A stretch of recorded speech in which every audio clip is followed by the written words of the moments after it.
The vacuum's whir echoed through the marble hallway as I cleaned Mother's prized Persian rugs.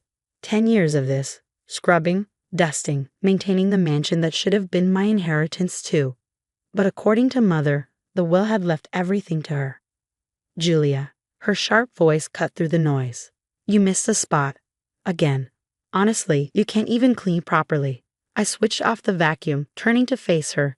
Even at 55, Eleanor Bishop was immaculate, designer clothes, perfect makeup, not a silver hair out of place. She stood at the top of the grand staircase, looking down at me both literally and figuratively. Sorry, Mother, I said quietly, restarting the vacuum. I'll fix it. She sighed dramatically. Your father would be so disappointed.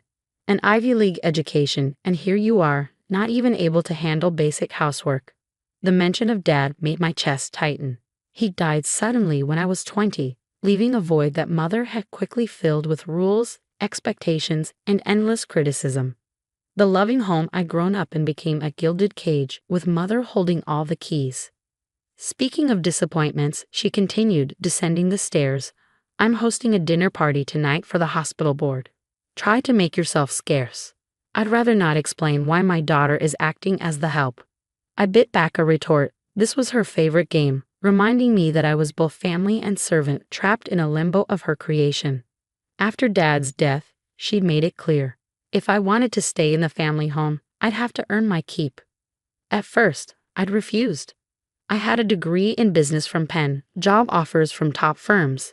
But then Mother had revealed her trump card, crushing medical debt from Dad's final illness. Debt she'd help pay off if I stayed and contributed to the household. 10 years later, here I was still cleaning her floors. My phone buzzed in my pocket, a text from Marcus, Dad's old lawyer. Happy 30th birthday, Julia. Can you meet today? Important matter to discuss.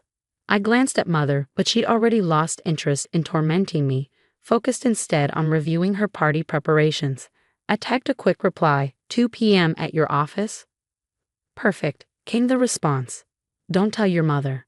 Those 3 words sent a shiver down my spine. In all the years since Dad's death, Marcus had never asked to meet privately. Something was different about today.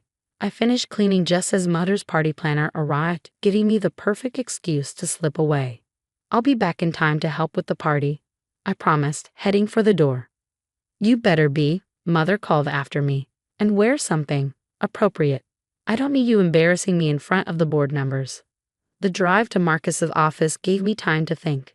10 years of questions bubbled to the surface. Why had Dad left everything to Mother? Why had there been so much medical debt when he'd always been so careful with money? And why had Mother been so insistent that I stay when she clearly despised my presence? Marcus's office was exactly as I remembered. Wood-paneled walls, leather chairs, the faint smell of pipe tobacco. He stood as I entered, and I was struck by how much older he looked. Julia, he said warmly, gesturing for me to sit. You look just like your father. I smoothed my simple dress, suddenly self-conscious. Thank you for seeing me. What's this about? He opened his desk drawer and pulled out an envelope yellowed with age. My hands trembled as I recognized Dad's handwriting. To be opened on Julia's 30th birthday. Your father left this with me 10 years ago, Marcus explained, along with some other documents he wanted kept safe. I took the envelope, my heart pounding. Mother never mentioned. Your mother doesn't know about any of this, Marcus interrupted. Your father was very specific about that. With shaking fingers, I broke the seal and pulled out several pages of Dad's familiar handwriting. My dearest Julia, if you're reading this, I'm gone, and you've endured 10 years of your mother's management of my estate. I'm so sorry for what you've been through, but it was necessary to protect what I built. You see, your mother isn't who she pretends to be. The medical debt she held over you? It doesn't exist. The will leaving everything to her? A clever forgery. The real documents are with Marcus, along with evidence of your mother's attempts to embezzle from my company before my death. I knew she would try to control you, to break your spirit, but I also knew you were strong enough to survive it. The real inheritance, the company, the properties, everything was always meant for you, but you needed to understand how power corrupts before you could be trusted with it. Today, on your 30th birthday, everything changes. The real will goes into effect.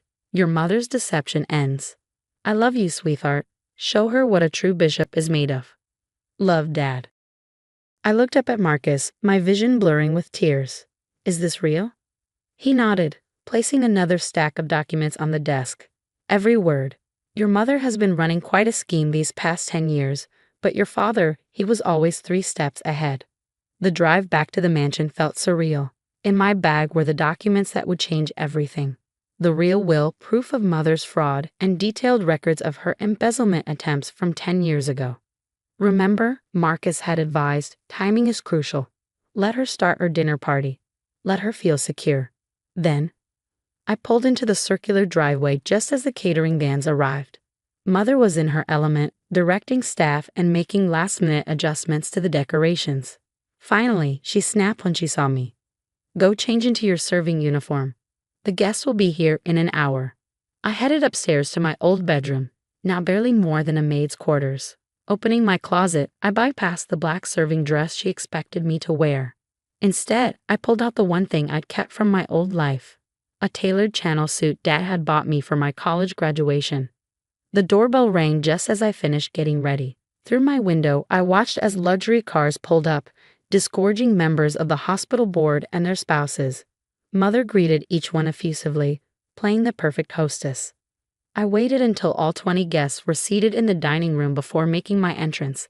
The conversation stopped abruptly as I walked in, dressed not as a servant but as an executive. Julia. Mother's voice was sharp with warning. What do you think you're doing?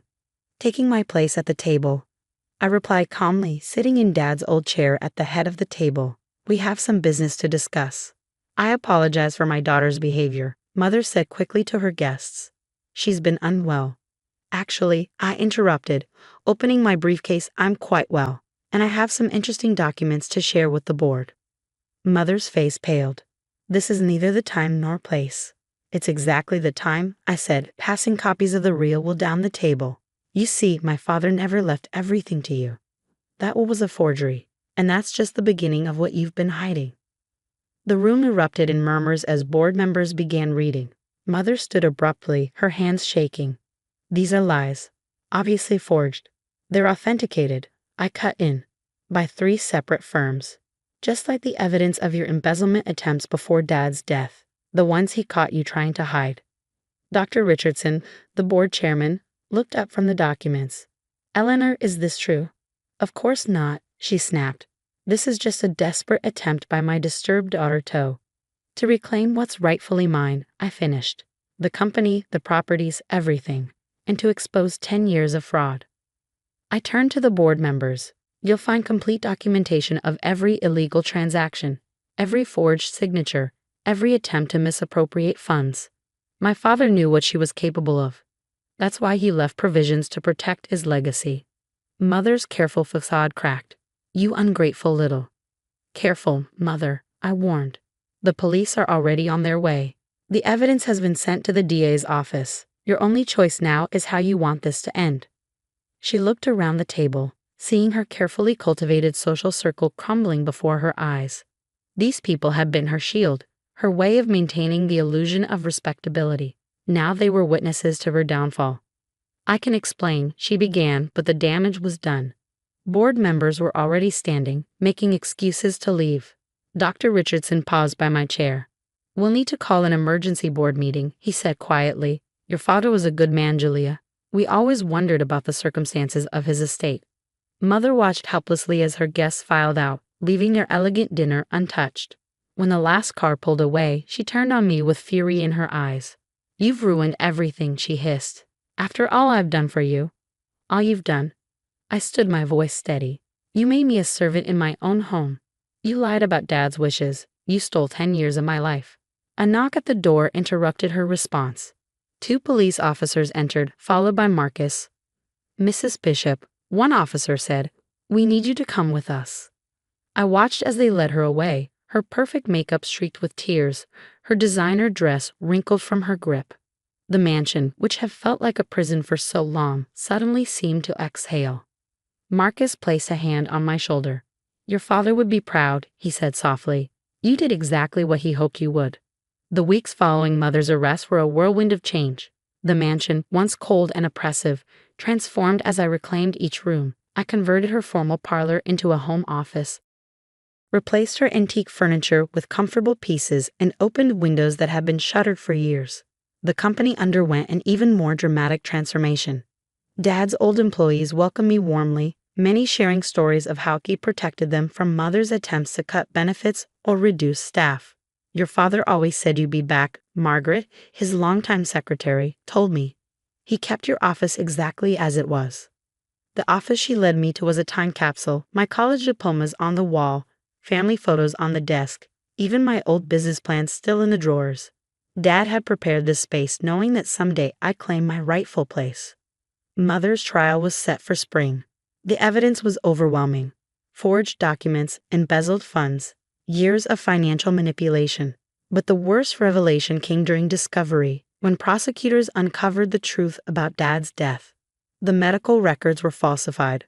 Marcus explained gently, "Your father didn't die from natural causes. The toxicology report shows elevated levels of digitalis, heart medication he wasn't prescribed." I sat in stunned silence as the implications sank in. Mother hadn't just stolen my inheritance. She'd orchestrated my father's death. The investigation uncovered her careful planning. The slow poisoning over months, the fabricated medical bills, the forged will. She'd wanted complete control, and Dad had been in her way. When confronted with the evidence, she broke. In exchange for avoiding the death penalty, she confessed to everything. The court sentenced her to life without parole. I visited her once in prison, not for closure, but for answers. "Why?" I asked simply. She looked smaller in her prison uniform, her carefully maintained facade crumbling. "He was going to expose me. He discovered my dealings with offshore accounts, money I'd been skimming for years. You were his heir apparent, and I couldn't let that happen. So you killed him and made me your servant," I said flatly. "Your own daughter." "You were always his daughter," she spat, bitterness twisting her features. "I was just the trophy wife who gave birth to you. He never trusted me with the business, never saw me as an equal. Everything was always about you." I stood to leave, finally understanding. "You're wrong. Dad saw everyone's potential, yours included. You chose greed over growth, control over collaboration. That's why he trusted me instead of you." Walking out of the prison, I felt lighter. 10 years of questions had been answered, though not in ways I'd expected. The company flourished under my leadership, growing beyond even Dad's vision. I implemented policies he'd always dreamed of: profit sharing for employees, educational programs, community initiatives. The Bishop name became known for innovation and integrity rather than just wealth and power. On the anniversary of Dad's death, I found another letter in his office, hidden behind a false panel.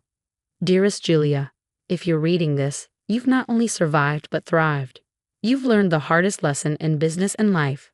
Power without compassion corrupts, but compassion without strength fails. Your mother chose power. You've chosen leadership. The difference will define your legacy. I'm sorry for the pain you've endured, but watching you now, I know it was worth it. You've become exactly who I hoped you'd be, strong enough to wield power, wise enough to use it well. The company is yours now, truly yours. Build something meaningful. Create opportunities for others. Show the world what real leadership looks like. I'm proud of you, sweetheart. I always will be. Love, Dad." Today, the mansion is filled with life again. I've turned it into a residence for young entrepreneurs, giving them the support Mother never showed me. The formal dining room where she hosted her pretentious parties is now a collaborative workspace. Mother remains in prison, her perfect world reduced to a 6x8 cell. Sometimes I receive letters from her, attempts at manipulation disguised as maternal concern. I don't read them anymore. Dad's legacy lives on, not just in the company's success, but in the lives we touched. Every scholarship we fund, every startup we support, every employee who grows with us. These are his real inheritance. And mine? It wasn't the money or the mansion or even the company. It was the lesson that took 10 years to learn. True power isn't in what you own, but in what you build. Not in what you control, but in what you create. That's a lesson worth cleaning floors to learn.